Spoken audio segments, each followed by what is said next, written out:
बारात 400-500 आदमियों की, ये 300-400 आदमी जितने बारात में जाते हैं, मैंने कभी इनको बाराती कहा ही नहीं है। आज भी मैं कहता हूं कि ये सब चोर हैं और डाकू हैं। बुरा लगता है। हाँ, अल्लाह के नबी ने फरमाया, जब लड़की वाले के यहाँ, जब तुम खाना खाने जाते हो लड़की वाले के घर, दखला सारिकन व खरज सारिकन, चोर बनकर दाखिल होते हो और डाकू बनकर निकलते हो। कौन सी हदीस है जो तुम्हें लड़की वाले के घर खाने की इजाज़त देती है, बताओ तो।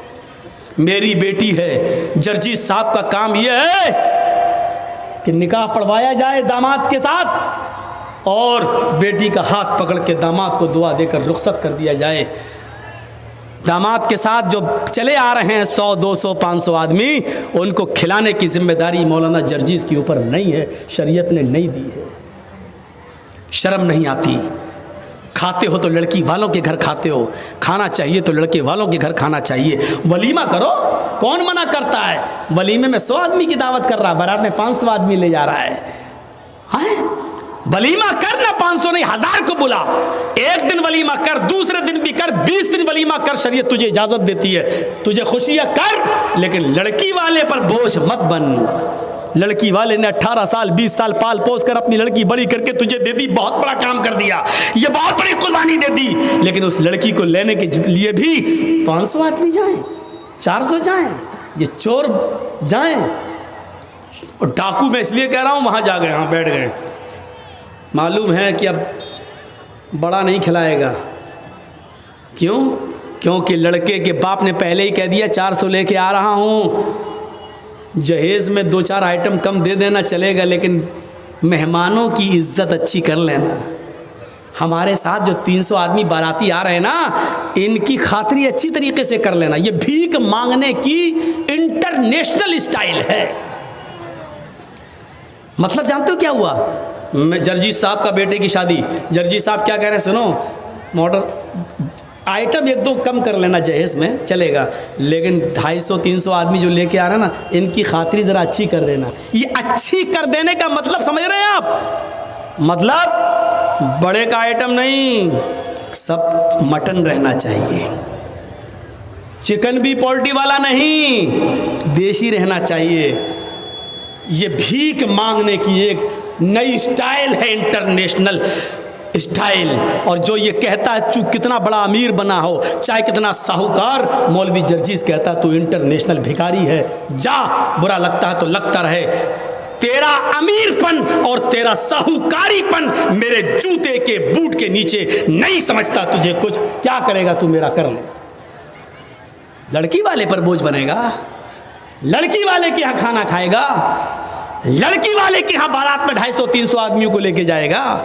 लड़की वाले के ऊपर कोई जिम्मेदारी आयत नहीं होती है कि वो सबको खिलाए। इस चीज़ को ख़त्म करिए समाज से। और इंटरनेशनल भिखारियों को देखिए, कौन बाइक दे देना, मेरा लड़का 5 लाख की दुकान पे बैठता है, तू 50,000 की बाइक भी नहीं दे सकता? अबे कटोरा लेके भीख मांगना।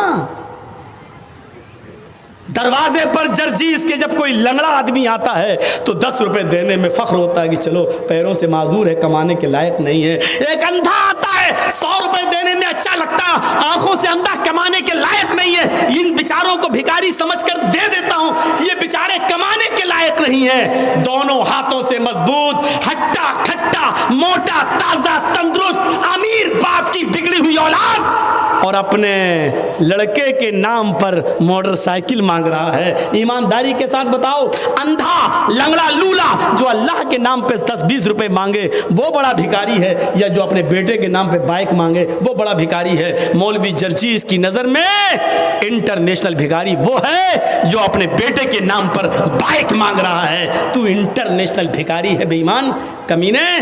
तू उस भिखारी से बड़ा है जो लंगड़ा और लूला और अंधा और अपाहिज है। तू उस भिखारी से बड़ा है, तू इंटरनेशनल भिखारी है। शर्म आनी चाहिए, शर्म।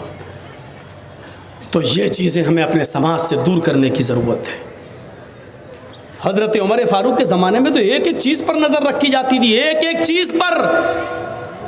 हज़रत उमर रात की तारीकी में गश्त कर रहे हैं। अब देखिए, अच्छा यहाँ देखता हूँ मैं,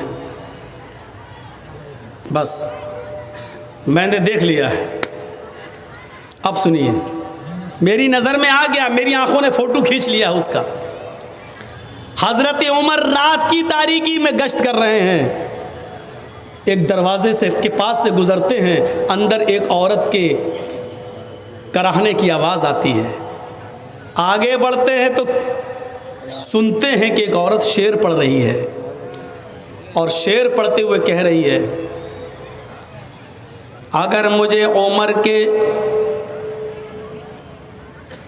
सिपाहियों का डर न होता तो आज मैं नज़र इब्न हारिस को अपने घर बुलाती, और आज मेरी चार पाइयों की चोलियां बोल रही होती।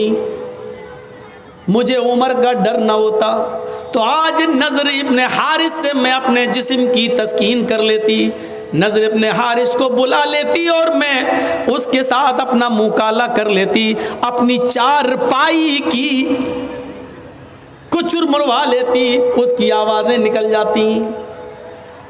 ये अरबी में शेर पढ़ रही थी जिसका तर्जमा मैंने आपके सामने रख दिया। हज़रत उमर ने उस मकान का नंबर नोट कर लिया, जहन में बिठा लिया, और पता लगाने लगे कि नज़र इब्न हारिस कौन है।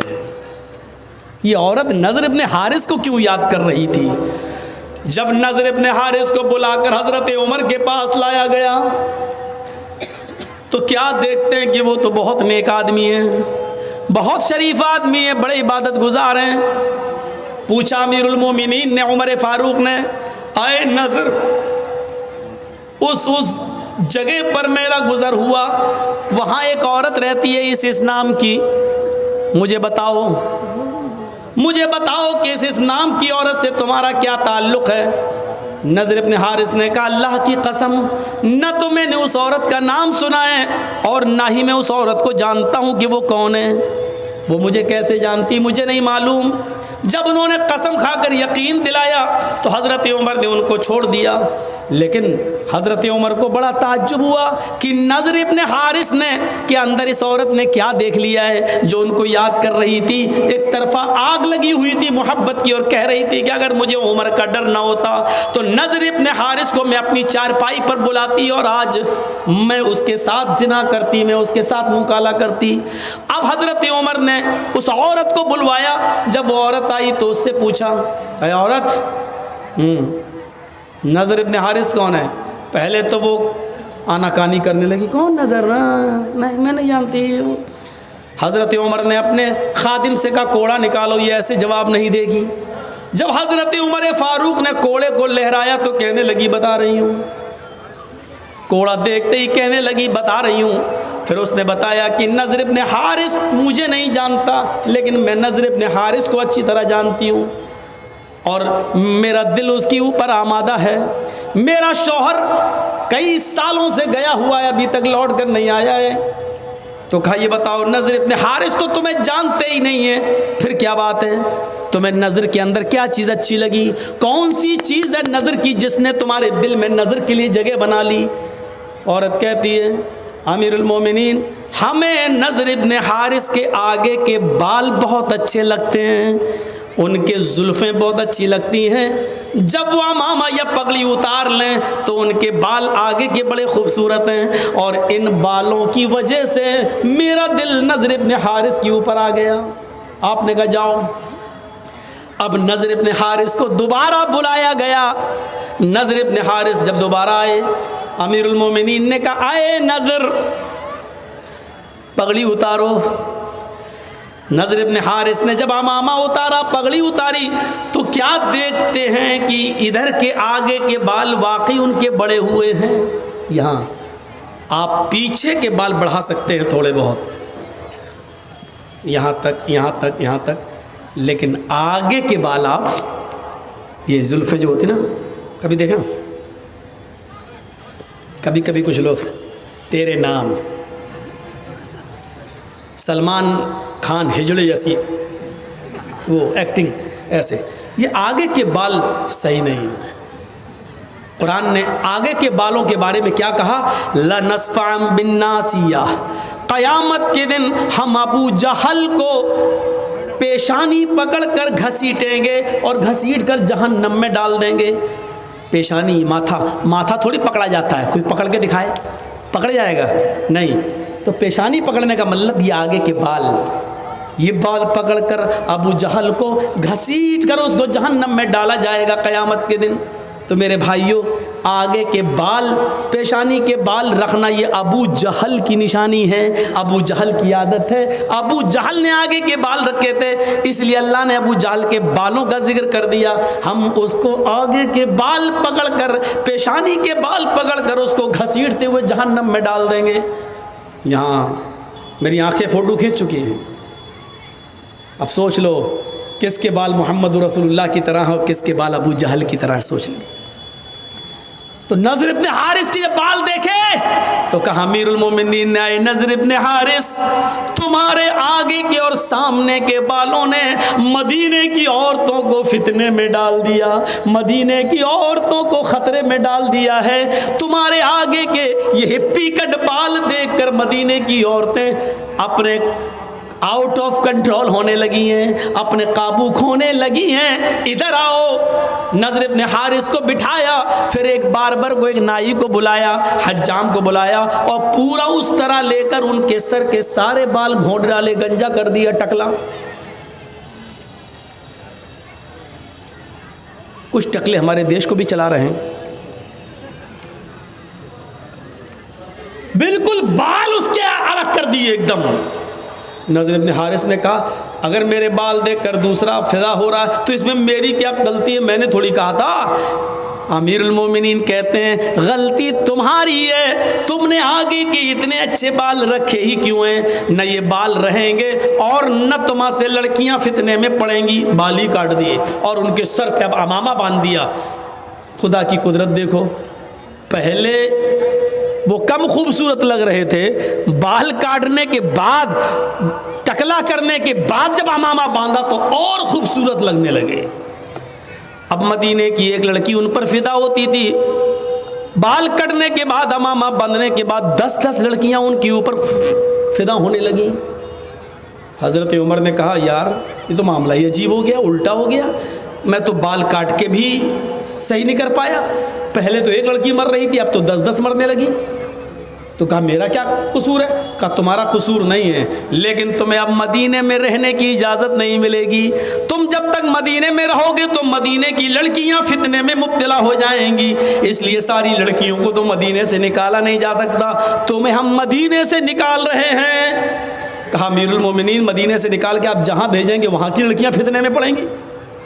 कहा कि मैं ऐसी जगह तुम्हें भेज रहा हूँ जहाँ मुसलमान नहीं होंगे, हम तुम्हें ईसाइयों की बस्ती में भेज रहे हैं और तुम्हारे ऊपर ये जिम्मेदारी डाल रहे हैं कि तुम वहाँ जाकर दीन की तबलीग करोगे, दीन की दावत दोगे, दीन का पैगाम पहुँचाओगे। वहाँ रहने के बाद अगर कोई इस्लाम ले आती है और उसके बाद तुमसे शादी करना चाहती है तो शादी करने में कोई हर्ज की बात नहीं है, कम से कम मदीने की लड़कियाँ तो फितने में महफूज रहेंगी, फितने से। नज़र इब्न हारिस को दूसरी कंट्री में भेज दिया, दूसरे शहर में भेज दिया और जिम्मेदारी दे दी कि इतने महीने में, इतने दिन में इतना इतना काम, इतना दावत, इतनी तबलीग करके और पूरी एक लिस्ट बनाकर हमें भेजो। जब दिन भर काम ही में रहोगे और फिर ये ईसाई होने की वजह से शायद मुसलमान समझकर तुमसे प्यार ही ना करें, इसलिए तुम इनसे दूर रहना और तुम भी और इनके फितने में मत आना। तो मेरे प्यारे साथियों, हज़रत उमर ये करते थे, एक के बड़े बाल देखे तो उसको भी काट डाले। हमारे समाज के अंदर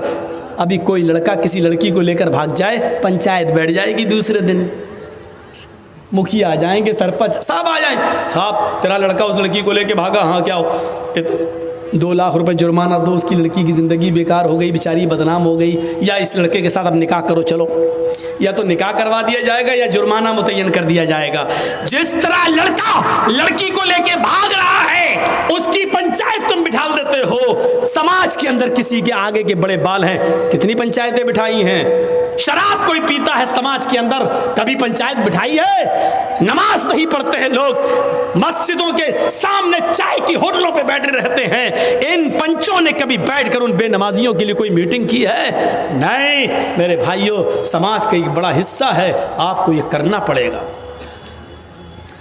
आपको ये करना पड़ेगा।